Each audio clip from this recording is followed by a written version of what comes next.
Hey everyone, this is Andrew.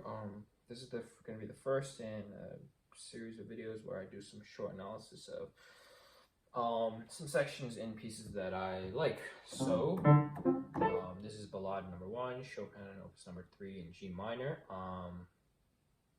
Just as a heads up, in these videos I won't be doing too much of a analysis in the theory and all that because I don't really know much.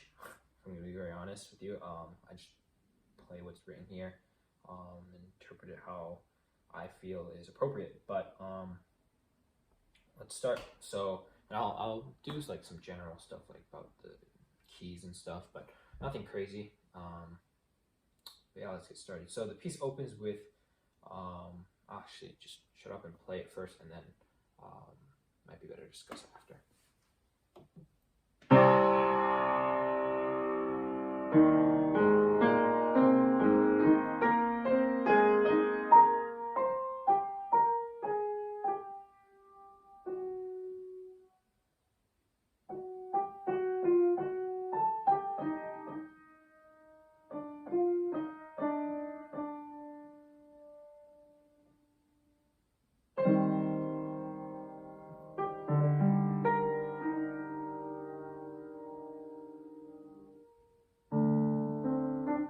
Actually just end it there, and we're just going to be analyzing those first and going over those first few bars. But so the introduction is it's probably one of my favorite introductions to a piece, if not my favorite, only being rivaled by I guess Rachmaninoff's, you know.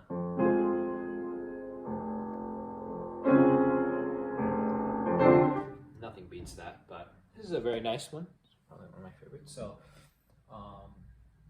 the reason I like it so much is because it makes so much sense within the context of the piece. It provides an opening that opens the curtains for us as listeners and musicians, and it doesn't jump straight into the piece. It gives us an introduction that is still relevant within the context of the rest of the piece. So it opens with this C octave, and I like to view this as a rise from the depths of the darkness of the low register, you know. Pretty dark, pretty light, so it's that contrast, that development. So I like to give more emphasis right there. And as I go up,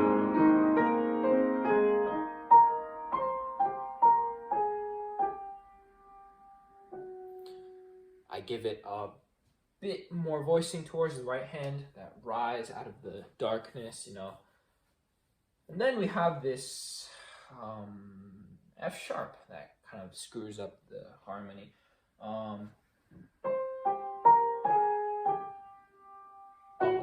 So we have that, and it gives us some instability, which leads us straight into the next part.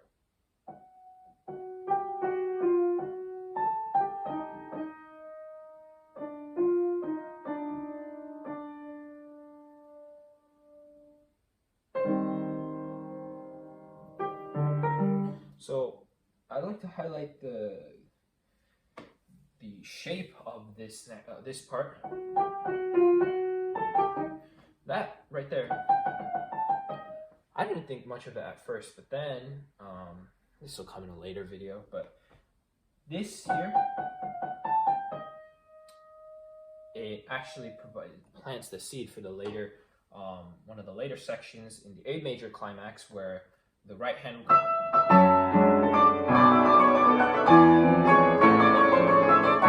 So this right here, and then that stems from, yes, the rhythms are a bit different, but that'd just be cool to point that out. Just shows how everything's tied together. And then we have the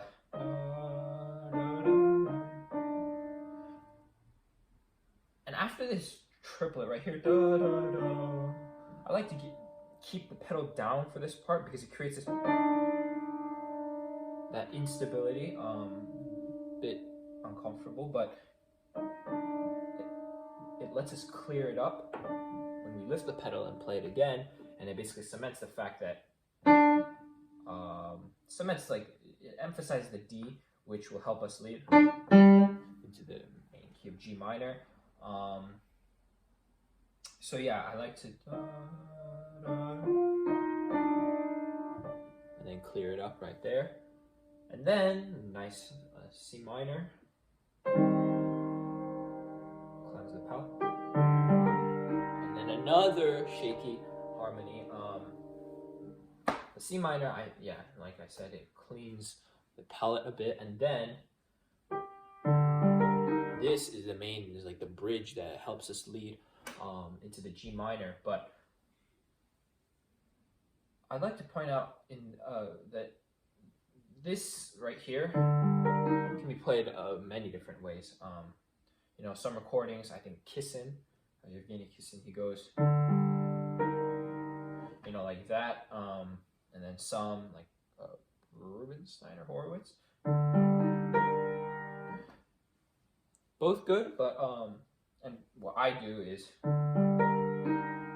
and the only reason I do that and I favor that option, I guess, is because that E flat that helps us lead straight into the D, which leads us straight into the G. So by putting the E flat in the last place in the sequence, I get to emphasize the fact that it makes us think that we emphasize the fact that we're going to be in D pretty soon, which is going to help us go into G.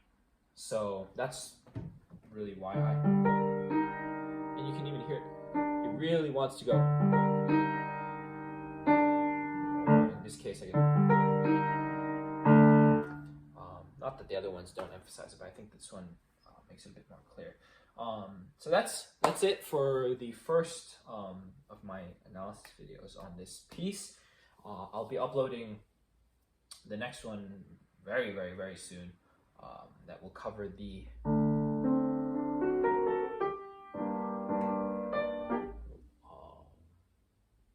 one of the best themes that Chopin ever wrote, in my opinion. But yeah, that's it for now. Thanks very much.